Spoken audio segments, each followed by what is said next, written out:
నమస్తే, welcome to Leo news.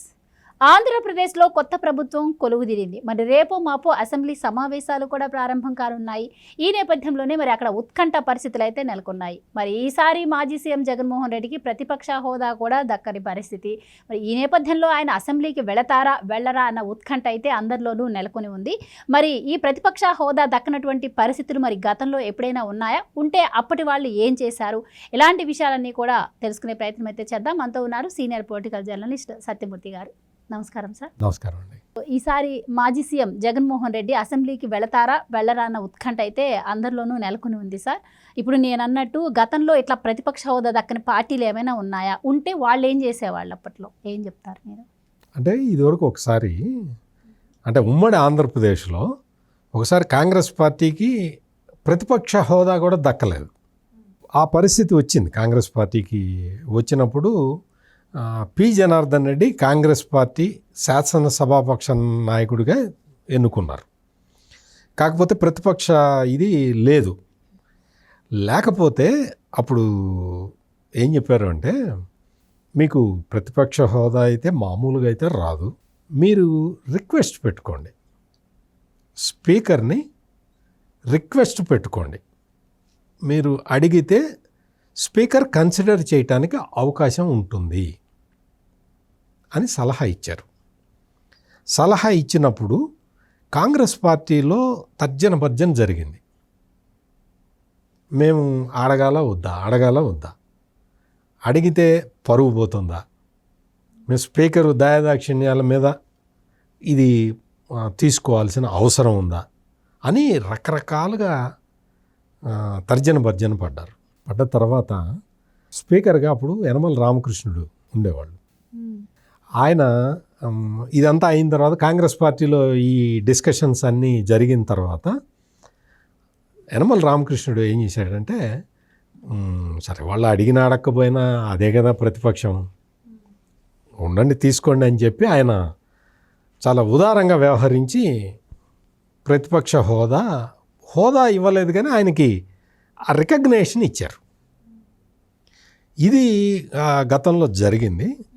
ఈసారి ఆంధ్రప్రదేశ్లో మనం చూసాం 2019 నుంచి మొన్నటి వరకు జగన్మోహన్ రెడ్డి ఏ విధంగా పరిపాలించాడో చూసాం. అసలు ప్రతిపక్షం లేకుండా చేయాలి అనేది అతని టార్గెట్.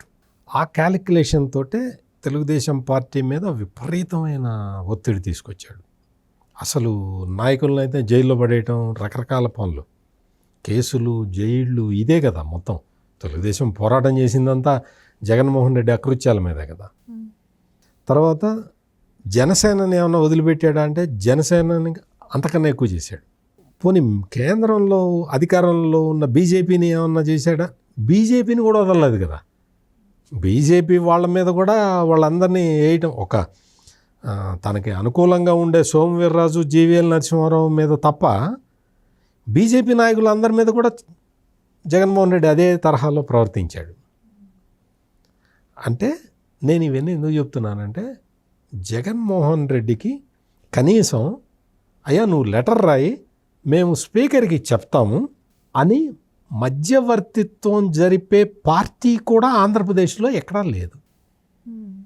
అంటే ఎవరికి కూడా జగన్మోహన్ రెడ్డి మీద సాఫ్ట్ కార్నర్ లేదు, ప్రజలకే లేదు. అందుకనే 11 సీట్లకి పరిమితం చేశారు. ఇంకా ఇన్ని ఆ వేదనలు అనుభవించిన ఈ పార్టీలన్నిటికీ ఈ పార్టీ నాయకులు, అయ్యా జగన్మోహన్ రెడ్డి గారు మీరు ఏదన్నా ప్రతిపక్ష హోదా కావాలంటే మీరు అడగండి, ఏమన్నా స్పీకర్ గారు ఇస్తారేమో అని సలహా ఇచ్చే నాథుడు కూడా ఉండడు ఆంధ్రప్రదేశ్ అసెంబ్లీలో.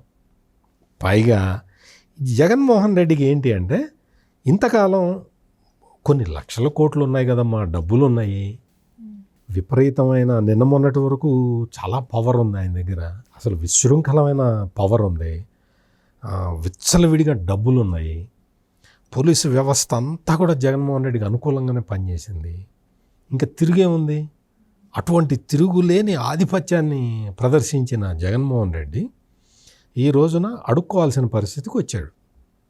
అడిగిన తర్వాత కూడా ఇస్తారో ఇవ్వరో నాకైతే డౌటే. మీరు ఏదన్నా మీ మీ అభిప్రాయం ఏంటండి అని మీరు అడిగితే నేను మాత్రం అతనికి ప్రతిపక్ష హోదా ఇవ్వద్దు అనే నేను చెప్తాను.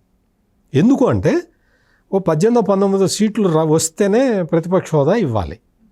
ఈయనకు వచ్చింది మరి ఒక 15 దాకా అన్న వస్తే ఏదన్నా ఫోన్లేండి చూడండి అనొచ్చు. ఈయనకు వచ్చింది 11 కదా.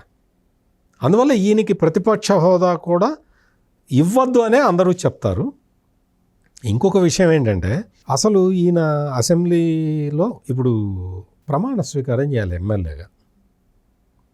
మరి అసలు ఆ ప్రమాణ స్వీకారానికే వస్తాడా రాడా అనేది మరి నాకైతే డౌటే. ఇక్కడ మనం తెలంగాణలో ఈయన గురువు ఉన్నాడు కదా, కేసీఆర్ ఉన్నాడు, ముఖ్యమంత్రిగా ఉండి ఓడిపోయాడు. ఓడిపోయిన తర్వాత ఆయన అసెంబ్లీలో అందరు ఎమ్మెల్యేలతో కలిసి ప్రమాణ స్వీకారం చేయడానికి రాలేదు. ఆయన ఆ తర్వాత ఒక్కడే వెళ్ళి స్పీకర్ ఛాంబర్లో ఎమ్మెల్యేగా ప్రమాణ స్వీకారం చేశాడు. మరి అందుకని అన్ని విషయాల్లో కేసీఆర్ని అనుసరించే జగన్మోహన్ రెడ్డి ఈ విషయంలో కూడా అనుసరిస్తాడనేది నా నమ్మకం. అంటే మొత్తం ఈ ప్రాసెస్ అంతా అయిపోయిన తర్వాత శాసనసభలో అందరూ మంత్రులు, శాసనసభ్యులు అందరూ ప్రమాణ స్వీకారం చేసిన తర్వాత స్పీకర్ ఎన్నిక కూడా ఇమీడియట్గా జరిగిపోతుంది. కాబట్టి ఇప్పుడు ప్రోటెం స్పీకర్గా గోరంట్ల బుచ్చయ్య చౌదరిని, సీనియర్ మోస్ట్ లీడర్ ఎమ్మెల్యే, ఆయన పెట్టారు. ఆ తర్వాత అయ్యన్న పాత్రుడిని స్పీకర్గా పెట్టుకుంటున్నారు. ఆ తర్వాత అయ్యన్న పాత్రుడు టైం తీసుకొని అక్కడికి వెళ్ళి జగన్మోహన్ రెడ్డి నిలబడి ప్రమాణ స్వీకారం చేయాలి. స్పీకర్ ముందర కూర్చోటానికి వీలుండదు. స్పీకరు అంటే అయ్యన్న పాత్రుడు కూర్చొని ఉంటే జగన్మోహన్ రెడ్డి నిలబడి ప్రమాణ స్వీకారం చేయాలి. ఎమ్మెల్యేగా ఓత్ తీసుకోవాలి. అంటే అది మొత్తం మనిషి మొత్తం ఈగోనే కదా.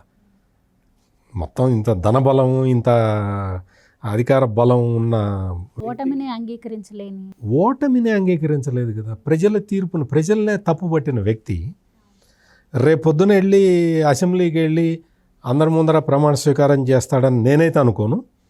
ఆ తర్వాత వెళ్ళి స్పీకర్గా అయ్యన్న పాత్రుడు వచ్చిన తర్వాత మరి ఆయన దగ్గరికి వెళ్ళి, ఆయన ఛాంబర్లోకి వెళ్ళి ప్రమాణ స్వీకారం చేస్తాడా చేయడా అనేది నేను కూడా ఆసక్తిగా ఎదురు చూస్తూ ఉన్నా. అంటే చేస్తాడా, నిజంగా చేస్తే ఒకవేళ ఎట్లా ఉంటుంది, ఈయన ఏ విధంగా చేస్తాడు, ఏ విధంగా ప్రవర్తిస్తాడు అనేది చూడాలని నాకు కూడా చాలా ఆసక్తికరంగా ఉంది. ఇతనైతే 11 సీట్లతోటి మొదటి రోజు అసెంబ్లీకి వచ్చే సాహసం చేయడనేది నా ఖచ్చితమైన నమ్మకం. అయితే ఇప్పుడు ఎమ్మెల్యేగా ఎన్నికయ్యాక కంపల్సరీగా ఎమ్మెల్యేగా ప్రమాణ స్వీకారం చెయ్యాలా?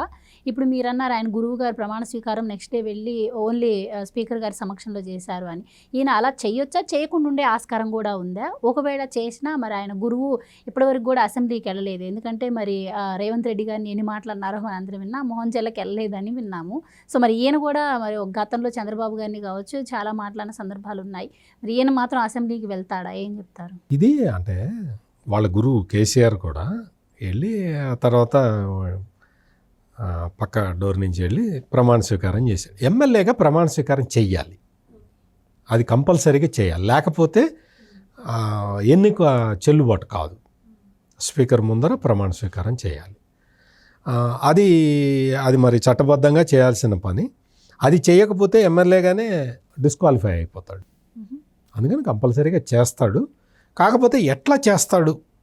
ఇంత ఈగోయిస్టిక్ పర్సన్ స్పీకర్ ముందర, అందులోనూ అయ్యన్న పాత్రుడు ముందర మనం చూసాం కదా. అయ్యన్న పాత్రుడు అర్ధరాత్రి ప్రొక్లైనర్లు పంపించి అయ్యన్న పాత్రుడు ఇల్లు కూలగొట్టించాడు కదా జగన్మోహన్ రెడ్డి. మరి అటువంటి అయ్యన్న పాత్రుడి దగ్గర నిలబడి ఈయన ప్రమాణ స్వీకారం చేయాలి. మరి ఎట్లా చేస్తాడు? నాకు కూడా చాలా ఆశ్చర్యంగా ఉంది. మీరన్నట్టు కేసీఆర్ మరి రేవంత్ రెడ్డిని అసెంబ్లీలో ఇప్పటివరకు అయితే ఫేస్ చేయలేదు. రేవంత్ రెడ్డిని కూడా అట్లాగే అవమానించారు మొత్తం. చాలా కేసీఆర్ అయితే నానా మాటలు అన్నాడు. కేసీఆర్ రేవంత్ రెడ్డిని అన్నదానికి 10 రెట్లు ఎక్కువ చంద్రబాబు నాయుడిని, ఆయన కుటుంబ సభ్యుల్ని దారుణంగా అవమానించాడు జగన్మోహన్ రెడ్డి. ఇంకా జగన్మోహన్ రెడ్డి ఒకడే గెలిచాడు కదా, మిగిలిన వాళ్ళందరూ ఓడిపోయారు కదా. చంద్రబాబు నాయుడు కుటుంబాన్ని అవమానం పాలు చేసిన వాళ్ళందరూ తుడిచిపెట్టుకుపోయారు. ఎవడు గెలవాల, ఒక్కడు కూడా గెలవాల. వాళ్ళట ఎగతాళి చేస్తూ ఉంటే నవ్వుతూ కూర్చున్నవాడు ఒక్కడే గెలిచాడు. జగన్మోహన్ రెడ్డి ఒక్కడే గెలిచాడు. మరి ఈయన మరి అసెంబ్లీలో ఎట్లా ఫేస్ చేస్తాడనేది చూడాలి. చాలా ఆసక్తిగా ఎదురు చూస్తున్నాను. నేను కూడా ఎదురు చూస్తూ ఉన్నాను.